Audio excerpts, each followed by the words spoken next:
কোথায় চললে বৈষ্ণব সেবা করতে, কেমন বৈষ্ণব আমরা। কিন্তু ভগবান কৃষ্ণ বলছেন অনন্তদেব অনন্ত মুখে ভগবান কৃষ্ণের একটি লীলাকে অনুকীর্তন করে অন্ত পান না। চিন্তা করতে পারে। আর সেই ভগবান কৃষ্ণ বলছেন দেহি পদপল্লব মুদার। আমি তো নিরন্তর রাধা ঠাকুরানীর চরণের দাসত্ব স্বীকার করি। অনন্ত জগৎ, অনন্ত জীব, অনন্ত দেবতা, ঋষিমুনি সকলে কৃষ্ণের ভজন করলে কি হবে? ভগবান কৃষ্ণ বলছেন আমি সাপ মারি, ভোট দিই, আমি জয় গুণগান গাই, আমি কার পতাকা নিয়ে চলি? রাধা রানী। আমি সব সময় রাধা ঠাকুরানীরই পক্ষপাতিত্ব করি।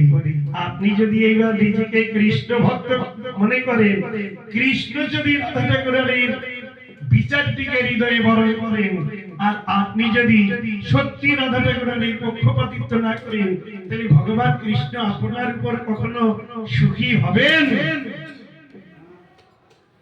কখনোই না। এই জন্য প্রভুপাদ বর্ণন করেছেন রাধা দাসে রহি ছাড়ো ভোগ কহি। তুমি যদি কারো দাসত্ব করতে চাও তবে রাধা ঠাকুরানীর দাসত্ব করো। যদি প্রকৃতপক্ষে কৈঙ্কর্য কিঙ্করী হওয়ার বাসনা রাধা ঠাকুরানীর না হয়, তবে শাস্ত্র বলছেন পুনরপি জননম পুনরপি মরণম পুনরপি জননী জঠরে শয়নম। ওই বারবার করে জন্ম, আর বারবার করে মৃত্যু, আর বারবার করে ওই মাতৃকুক্ষিতে প্রবেশ। বলছি মহারাজ, তাইলে কৃষ্ণের যারা ভজন করে তাদের কি পরাগতি, পরাশান্তি, পরামুক্তি হবে না? কিন্তু দেখুন বিচারটি শ্রীকৃষ্ণ চৈতন্য মহাপ্রভুর গুরুদেব, কি নাম? ঈশ্বর পরিপাল। ঈশ্বর পরিপদের গুরুদেব মাধবেন্দ্র পরিপাল। মাধবেন্দ্র পরিপাল এই জগতে যুগল ভজনের বিচারটিকে আনয়ন করেছেন। আপনারা চৈতন্য চরিতামৃতে সুন্দর করে পাবেন। সেখানে যুগল ভজনই প্রকৃতপক্ষে ভজন রহস্যের মূল বিষয়। আমরা ভক্তিবিনোদ ঠাকুরের একটি গ্রন্থ পাঠ করি দামোদর মাসে, তার নাম ভজন রহস্য। সেখানে তো শুধু রাধা কৃষ্ণের প্রেমের লীলা। তা মশাই, আপনি দামোদর ব্রতে 1 মাস পাঠ করে কি ওই গ্রন্থটা কি শোকেসে রেখে দেওয়ার জন্য, না জীবনে প্রতিপালন করবার জন্য? তো যদি প্রকৃতপক্ষে প্রতিপালন করতে হয়, তবে সেই রাধা কৃষ্ণের কৃপার জন্য আমাকে সত্যি ব্যতিগ্রস্ত হতে হবে না? অবশ্যই। বলছেন মহারাজ, রাধা ঠাকুরানীকে এত প্রাধান্য কেন দেওয়া হয়? চলো, একদিন শ্রীমতী রাধা ঠাকুরানী শ্রীধাম বৃন্দাবনে অবস্থান করছেন। কি করছেন না, ললিতা, বিশাখা, চম্পকলতা, ইন্দুলেখা, রঙ্গদেবী, সুদেবী, চিত্রাদি সখীগণকে বলছেন, দেখো সখীগণ, কাল শুভে সকালে বিভিন্ন ধরনের পুষ্পকে চয়ন করে, আর সেই ফুলগুলো যেন সৌগন্ধযুক্ত হয়।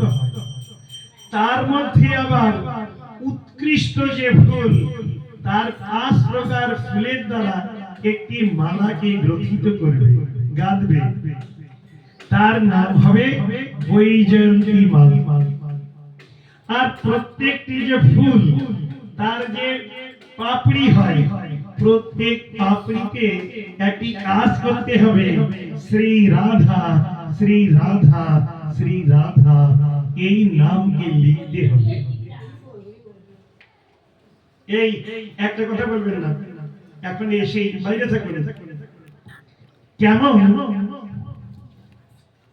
রাধা ঠাকুরের নির্দেশ দিলেন সখীগণকে।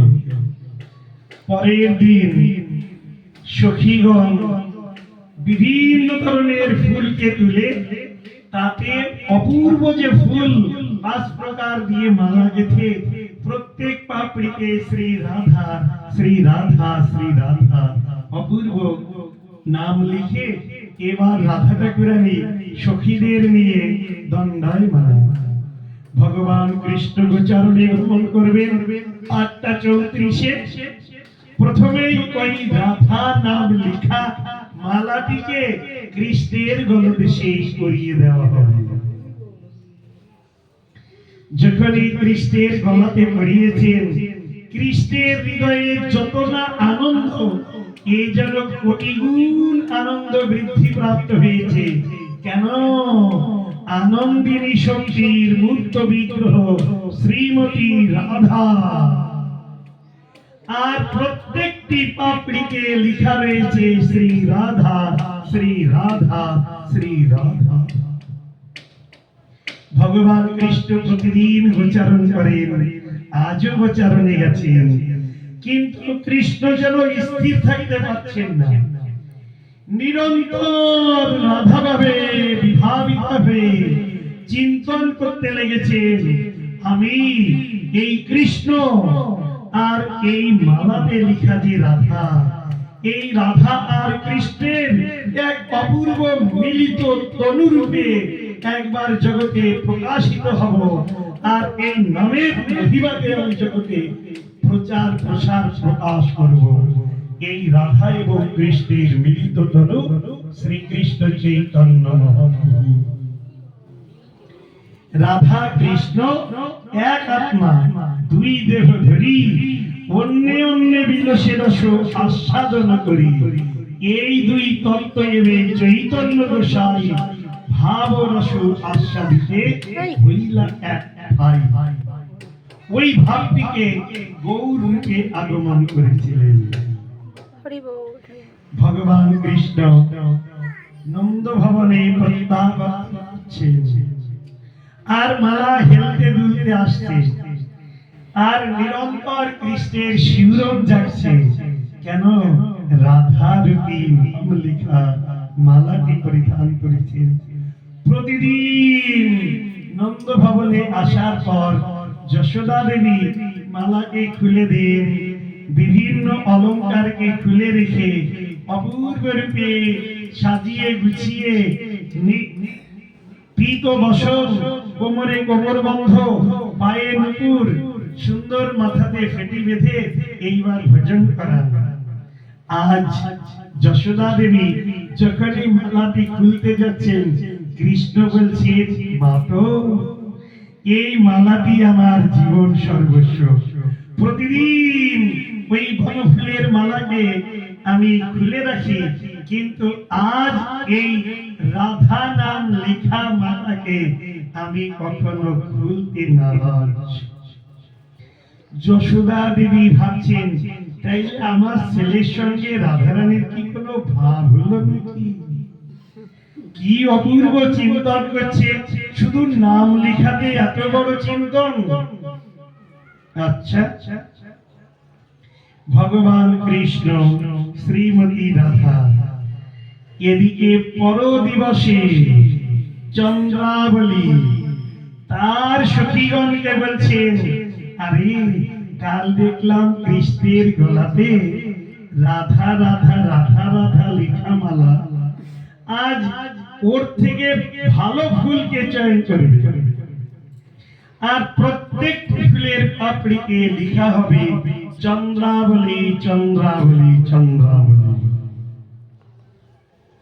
পর দিবসে যখন ভগবান কৃষ্ণ গোচারণে যাত্রা শুরু করেছেন,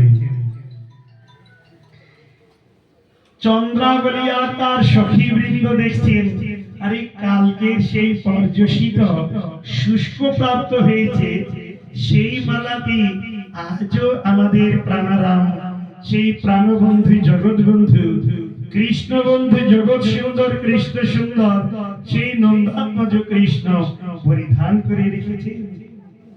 আর ওই মালাটি খুলে নতুন এই চন্দ্রাবলী লেখা মালাটি পরালেই ভালো হয়। চন্দ্রাবলীর সখীগণ কৃষ্ণের গলদেশে মালাটি যখনই পরিয়ে দিয়েছেন, কৃষ্ণ খুলে সঙ্গে সঙ্গে হাতে রেখেছেন। সঙ্গে সঙ্গে এই চন্দ্রাবলীর অভিমান হলো, আরে রাধার কি এইরকম যে তত্ত্ব, তাকে ভগবান কৃষ্ণ কেমন করে এইরূপ স্বীকার করলেন যে পর্যশিত মালাকেও আজ গলদেশে ধারণ করে রেখেছেন। ভগবান কৃষ্ণ যদি রাধা নাম লিখা মালাকে কণ্ঠের মণিহার করেন, তবে আপনার বিচারটি কেমন হবে? আপনার কণ্ঠের মণিহার হবে শ্রীমতী রাধারূপী নাম। একদিন পরম প্রেমময়ী শ্রীমতী রাধা ঠাকুরানী বৃন্দাবনে অবস্থান করছেন। আর যার নামে বৃন্দাবন, অসীমান স্যান্টম, আর কৃষ্ণের লীলাতে তিনি রাধা ঠাকুরানীর নিত্যা সখী।